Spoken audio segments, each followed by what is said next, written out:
दोस्तों स्वागत है आपके अपने चैनल सिविल साइड विजिट में। तो गाइस काफ़ी इंपॉर्टेंट टॉपिक है आज। जो फ्रेशर हैं या स्टूडेंट है वो ज़रूर इस वीडियो को देखें क्योंकि काफ़ी डाउट क्लियर होने वाले हैं। बहुत ज़्यादा कन्फ्यूज़न रहती है कि हमारा जो प्लिंथ बीम है, डीपीसी है, टाई बीम है, स्लैब बीम है, ग्राउंड बीम है, ये कहाँ कहाँ प्रोवाइड किए जाते हैं, इनका फंक्शन क्या है इनमें, क्योंकि जब आप साइट पे जाओगे आपको कन्फ्यूज़न ज़रूर होगी। तो उसी पे मेरा आज का टॉपिक है। मैं आज 2-3 साइट पे आपको विजिट कराऊंगा, 2-3 बार दिखाऊंगा कि कहाँ कहाँ प्रोवाइड किए जाते हैं, उनके फंक्शन बताऊंगा और थोड़ा बहुत उनका बेसिक बताऊंगा। तो मैं स्टार्ट करता हूँ टॉपिक। पहले मैं आपको एक साइट पे लेके जाता हूँ, वहाँ आपको दिखा देता हूँ कैसे कैसे प्रोवाइड किया जाता है। ठीक है, सामने आप देख रहे हो जहाँ फिंगर पॉइंट की है वो हमारा प्लिंथ बीम और ऊपर हमारा टाई बीम। ये क्लियर हो गया। मतलब प्लिंथ बीम हमारा आता है सीधा ग्राउंड, मतलब जहाँ ग्राउंड लेवल रहता है उधर में हम प्लिंथ बीम प्रोवाइड करते हैं। उसके बाद आता है हमारा ground beam. Ground beam provide करते हैं हम जहाँ हमारी फुटिंग होती है ना स्टार्ट, वहाँ हम ग्राउंड बीम प्रोवाइड करते हैं। जैसे फुटिंग हुई उसके बाद ग्राउंड बीम, उसके बाद प्लिंथ बीम, उसके बाद टाई बीम, उसके बाद स्लैब बीम। ये हो गया। अभी मैं दूसरी साइड पे देखो, वो सामने जो आप देख रहे हो वो है हमारा टाई बीम, ऊपर में जो थ्रू आउट दिख रहा है आपको। ठीक है, और कॉलम के नीचे आप जैसे आओगे आपको थोड़ा बहुत दिख रहा होगा क्योंकि स्काफोल्डिंग पड़ी है तो नहीं दिख रहा होगा, वो हमारा है प्लिंथ बीम।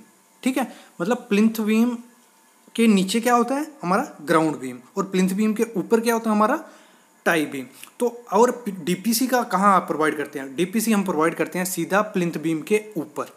ठीक है, प्लिंथ बीम के ऊपर, उसके बाद ब्रिक वर्क होगा, उसके बाद टाई बीम आ जाएगा। आप सामने जैसे देख रहे हो, जब टाई बीम आ जाता है हमारा उसके बाद आता है सीधा हमारा स्लैब बीम। जैसे आप सामने देख रहे हो कैंटिलीवर स्लैब बीम है, ये हमारे ऊपर स्लैब है जहाँ मैं पकड़ा हुआ है, ये हमारी स्लैब है।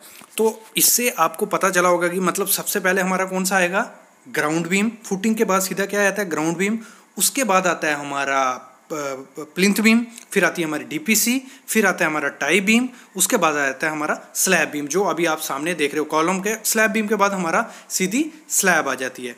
ये इसका फंडा रहता है पूरा, हर बिल्डिंग में यही रहेगा। ये हमारा स्लैब बीम है, उसके बाद हम स्लैब बीम को कास्ट कर देते हैं। तो अभी जैसे मैंने कहा था फंक्शन क्या है, सबसे पहले हमारा नीचे सबसे फुटिंग के पास कौन सा होता है, ग्राउंड बीम। और ग्राउंड बीम का फंक्शन क्या है, उसका फंक्शन है कि नीचे क्या होता है, सॉइल कभी कभी क्या होती है बैठ जाती है, पानी वानी घुस गया या कुछ हो गया तो स्ट्रक्चर नीचे बैठ जाएगा।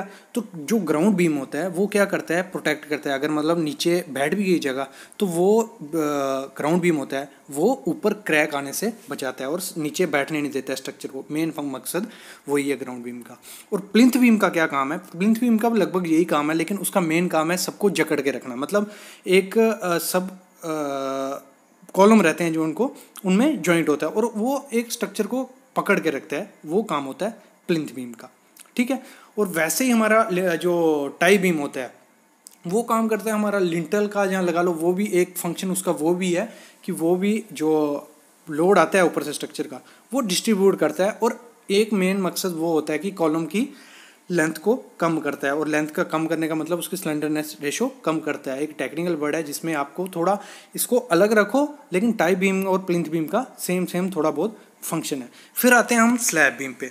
जो स्लैब बीम का फंक्शन है वो है हमारे जो स्लैब का लोड होगा उसको डिस्ट्रीब्यूट करके कॉलम के ऊपर डालना, उसके बाद उसमें टाई बीम डिस्ट्रीब्यूट करेंगे, फिर प्लिंथ बीम से होकर नीचे फुटिंग में वो चला जाएगा। ये डिफरेंस हमारा सब में। अभी मैं फिर से आपको एक बार बता देता हूँ कि जो हमारा ग्राउंड बीम है, फुटिंग हो गई, उसके बाद हम ग्राउंड बीम प्रोवाइड करते हैं, फिर फिलिंग हो जाती है, फिर हम प्रोवाइड करते हैं प्लिंथ बीम। ठीक है, फिर कॉलम करते हैं प्लिंथ बीम के बाद डीपीसी, जैसे मैंने कहा था। तो प्लिंथ बीम के बाद आती है हमारी डीपीसी का लेवल, तो हम वहाँ डीपीसी प्रोवाइड करते हैं 40 mm की। उसके बाद हम दीवार यहाँ कॉलम करेंगे, उसके बाद हम टाई बीम प्रोवाइड करेंगे, फिर थोड़ा बहुत लेवल उठेगा, उसके बाद हम स्लैब जो बीम रहता है स्लैब का वो करेंगे, उसके ऊपर हमारी स्लैब हो जाती है। तो ये रहता है हमारा, हर बिल्डिंग में ये प्रोसीजर रहता है। तो ये आपको याद रखना है कौन से लेवल पे हमारा बीम आता है, ग्राउंड फ्लोर कहाँ पे, प्लिंथ कहाँ पे और स्लैब बीम कहाँ पे। Thank you.